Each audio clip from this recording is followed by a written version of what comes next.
సాధారణంగా ఒక బిడ్డకు తన తండ్రి తల్లి అంటే గొప్ప హీరో వర్షిప్ ఉంటుంది. మా నాయన హీరో అనుకుంటారు ఎవరైనా. కానీ కేసీఆర్ గారి కడుపున పుట్టిన బిడ్డగా నిజంగా నా పూర్వజన్మ సుకృతం, నా అదృష్టం. ఎందుకంటే మా నాన్న నా ఒక్కడికే హీరో కాదు. మా నాన్న మొత్తం తెలంగాణ జాతికి హీరో, 4 కోట్ల తెలంగాణ ప్రజలకు హీరో. తెలంగాణకు విముక్తి కల్పించిన ఒక మహానుభావుడు, ఒక కారణ జన్ముడు కడుపున నేను పుట్టడం నా అదృష్టంగా భావిస్తా ఉన్నా. నిజంగా అప్పుడప్పుడు ఇప్పుడే పెద్దలు చెప్తా ఉంటే కొన్ని సినిమా రీల్ లాగా మనసులో తిరుగుతూ ఉండే. వారు చెప్తున్న కొన్ని మాటలు. కేసీఆర్ గారు ఉద్యమానికి నడుం బిగించినాడు. ఎన్ని ప్రతికూల పరిస్థితులు, ఎన్ని ఇబ్బందికరమైన పరిస్థితులు ఇప్పుడే పెద్దలు మస్సున్నాచారి గారు చెప్పినారు. మీడియా పవర్ లేదు, మనీ పవర్ లేదు, మజిల్ పవర్ లేదు, కుల బలం లేదు.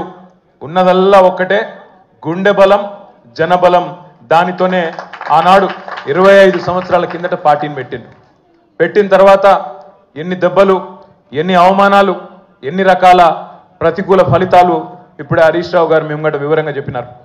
ఇవన్నీ ఎదుర్కొని ఇంకొకరు బతికి బట్టగట్టాలంటే ఈ రోజున్న రాజకీయాల్లో సామాన్యమైన విషయం కాదు.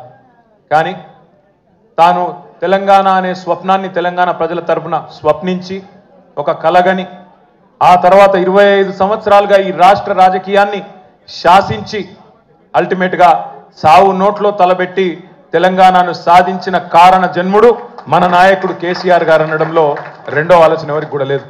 ఇవాళ మనందరి లక్ష్యం ఒకటే కావాలి. కేసీఆర్ గారికి దీవెనలు ఇవ్వడంతో పాటుగా, కేసీఆర్ గారికి మీ ఆశీర్వాదాలు ఇవ్వడంతో పాటుగా మనందరి లక్ష్యం ఒకటే కావాలి.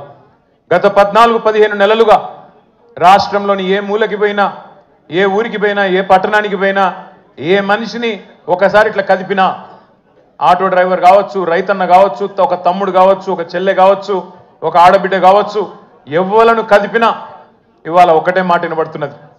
మళ్ళీ కేసీఆర్ రావాలే, కేసీఆర్ గారు తిరిగి రాష్ట్ర ముఖ్యమంత్రి కావాలే అనే ఒకటే మాట వినబడతా ఉన్నది. ఇవాళ కేసీఆర్ గారి జన్మదినం సందర్భంగా మనందరం కూడా ఒకటే ప్రతిజ్ఞ తీసుకుందాం. అందరం ఒకటే లక్ష్యంతో రాబోయే 3.5 ఏళ్ళు పనిచేద్దాం.